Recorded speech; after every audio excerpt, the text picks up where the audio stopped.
Scene కూర్చో. జై తెలంగాణ, జై తెలంగాణ. కేసీఆర్ గారి నాయకత్వం, కేసీఆర్ గారి నాయకత్వం, కేసీఆర్ గారి నాయకత్వం.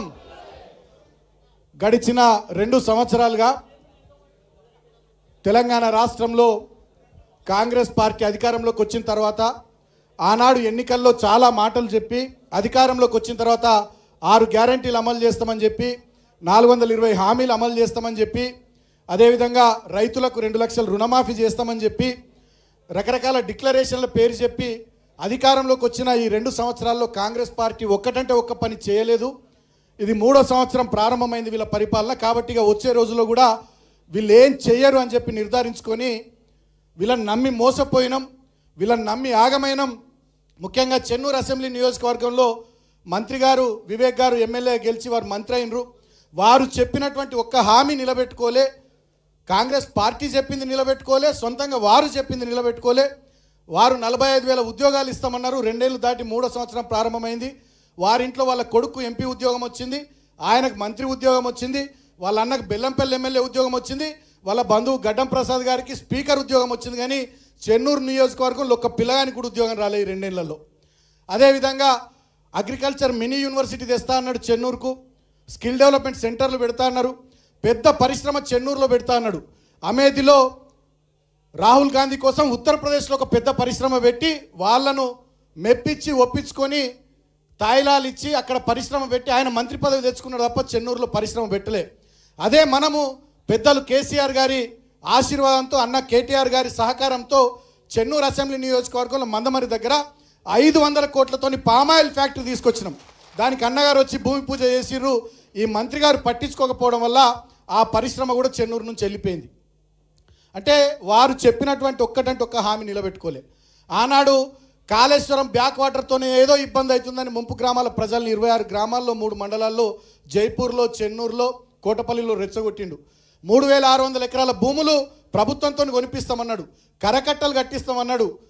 మరి తట్టెడు మట్టి కూడా దొరకలేదా ఆయనకు, లేకపోతే సిమెంట్ దొరకలేదా, మేస్త్రీలు దొరకలేరా, కరకట్ట పని మొదలు పెట్టలే.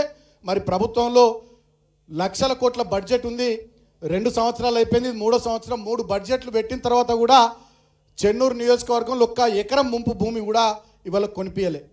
అంటే ఆనాడు నోటికి ఎంత వస్తుందా ఏది పడుతుంది ఓట్ల కోసం రేవంత్ రెడ్డి గారు, బట్టి విక్రమార్క గారు, రాష్ట్ర అగ్రనాయకత్వం ఎట్లా చెప్పారో చెన్నూరు నియోజకవర్గంలో వివేక్ గారు కూడా అట్లనే చెప్పి ఓట్లు వేయించుకున్నారు. ఆ కాంగ్రెస్ గాల్పులో గెలిచి బయటపడ్డారు.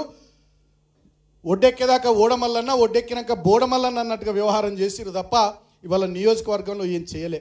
ముఖ్యంగా చెన్నూరు నియోజకవర్గంలో నేను ఒక 2 నిమిషాలు చెప్పి అన్నగారికి ఇస్తాను, సిరిసిల్ల వెళ్ళాలి కాబట్టి.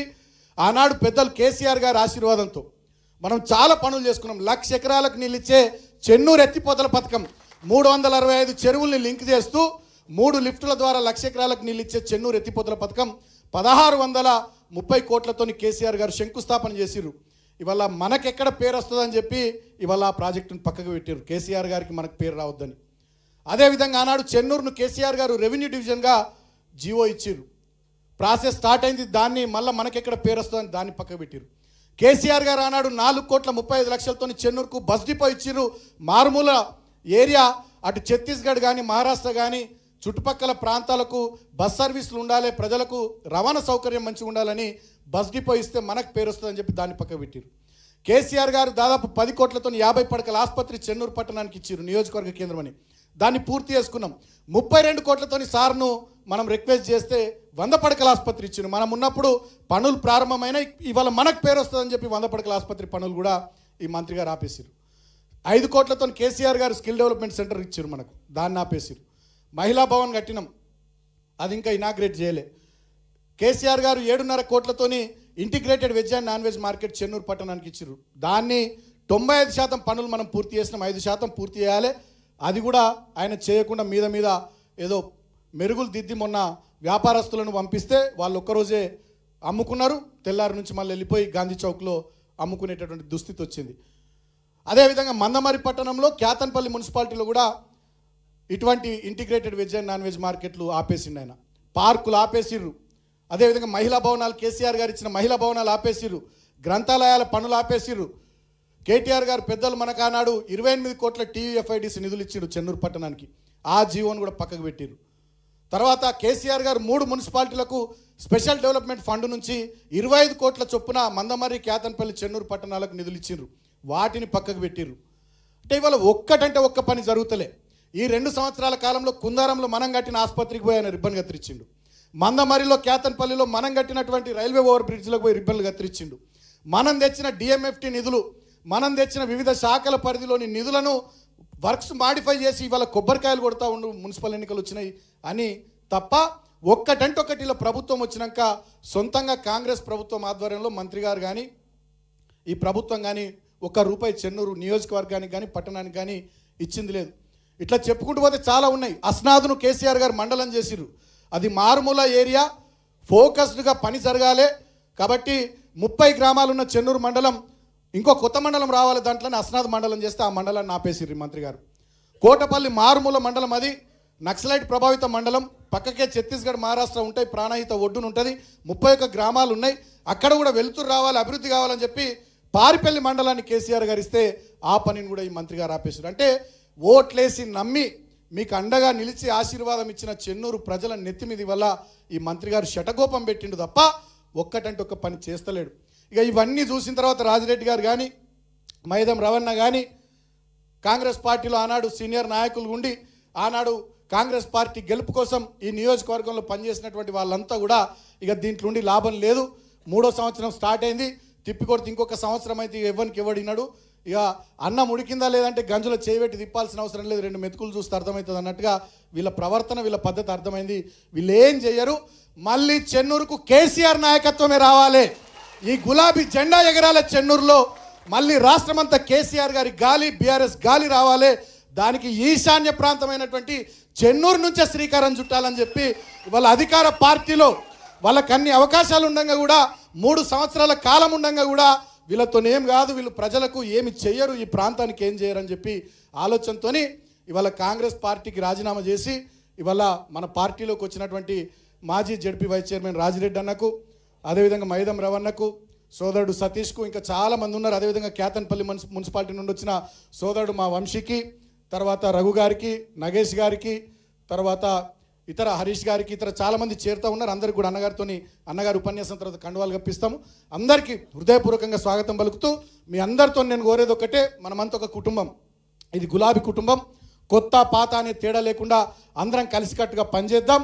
కేసీఆర్ గారికి మళ్ళీ 10 సంవత్సరాల వారి పరిపాలనలో చెన్నూరు నియోజకవర్గం గతంలో బోడ జనార్దన్ హయాంలో కానీ, వినోద్ గారి హయాంలో కానీ, కోదాటి రాయమల్ గారి హయాంలో కానీ, సి నారాయణ గారి హయాంలో కానీ, వెంకటస్వామి గారి హయాంలో కానీ, ఈ వివేక్ హయాంలో కానీ జరగనటువంటి పనులు గత 10 ఏళ్లలో కేసీఆర్ గారి నాయకత్వంలో వారు జరిపించిర్రు. అయిందేదో అయిపోయింది, ఏదో గాల్పులో మొన్న అట్లా జరిగింది. కానీ మళ్ళీ చెన్నూరులో గులాబీ జెండా ఎగరేసి కేసీఆర్ గారికి కానుక ఇచ్చే విధంగా రాబోయే రోజుల్లో మనమంతా కలిసికట్టుగా పనిచేసుకుందామని, ముఖ్యంగా వచ్చే మున్సిపల్ ఎన్నికల్లో చెన్నూరు మున్సిపాలిటీ మీద, కేతన్పల్లి మున్సిపాలిటీ మీద గులాబీ జెండా ఎగరేసి కేసీఆర్ గారికి, కేటీఆర్ గారికి కానుక అందించే విధంగా మనమంతా కష్టపడదామని, అందరం కూడా సోదరులం అందరూ కూడా కలిసికట్టుగా సమన్వయంతో పనిచేసుకుందామని చెప్పి మీ అందరికీ హృదయపూర్వకంగా తెలియజేస్తూ, ఒక్క విషయం అన్నగారు మాట్లాడే ముందు నేను చెప్తా ఉన్నా.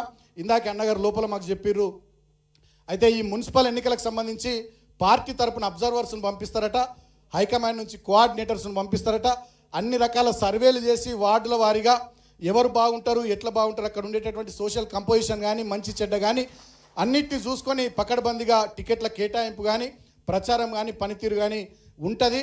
సో మొత్తానికి మీకు ఇడిసబెట్టేది ఏమి ఉండదు, మా పైనుంచి మాది కూడా ఉంటుందని చెప్పి అన్నగారు ఇందాకనే వారు చెప్పినారు.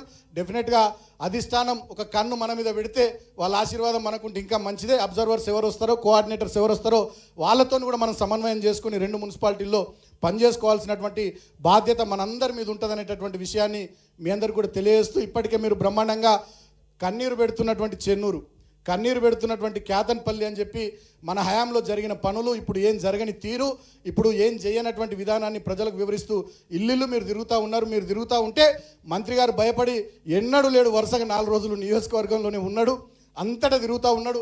ఆయన ఎక్కడికి పోతే అక్కడ అడ్డుకుంటున్నారు, నిలదీస్తూ ఉన్నారు. మా 2500 ఏవి, మా 4000 ఏవి, మా స్కూటీలు ఏవి, మా తులం బంగారం ఏది, నువ్వు చెప్పిన నౌకర్లు ఏవి అని ప్రజలంతా నిలదీస్తూ ఉన్నారు. ఆయన కూడా ఫ్రస్ట్రేషన్లో పోయి గవర్నమెంట్ నడకపోండి అని చెప్పి మాట్లాడుతూ ఉన్నాడు. సో అట్లా మీరు మంచిగా ప్రచారం చేస్తూ ఉన్నారు. ఇదే ఉత్సాహాన్ని రాబోయే రోజుల్లో కొనసాగిద్దామని మీ అందరికీ పేరు పేరున తెలియజేస్తూ, ఇవాళ అన్నగారికి సిరిసిల్లలో కార్యక్రమం ఉంది. అన్న దయచేసి మీరు కొంచెం మమ్మల్ని మన్నించాలి, చాలా ఆలస్యమైంది, ఏమనుకోవద్దు. మా వాళ్ళు అక్కడికి వెళ్ళి మారుమూల ఛత్తీస్గఢ్ మహారాష్ట్ర సరిహద్దు నుండి ప్రొద్దున బయలుదేరి చలికాలంలో కొంచెం ర్యాలీగా అక్కడి నుండి రావడం వల్ల కొంత ఆలస్యమైంది. ఆలస్యానికి మన్నించాలని కోరుతూ మీ ఆశీర్వాదం ఎప్పుడు మా చెన్నూరు నియోజకవర్గం పార్టీ మీద, మా ప్రజల మీద, మా ప్రాంతం మీద ఉండాలని కోరుతూ, ఇప్పుడు మనందరి చప్పట్ల మధ్య మన అభిమాన నాయకులు, పెద్దలు, పార్టీ వర్కింగ్ ప్రెసిడెంట్ అన్న కేటీఆర్ గారిని మాట్లాడవలసిందిగా కోరుతా ఉన్నాను. జై తెలంగాణ.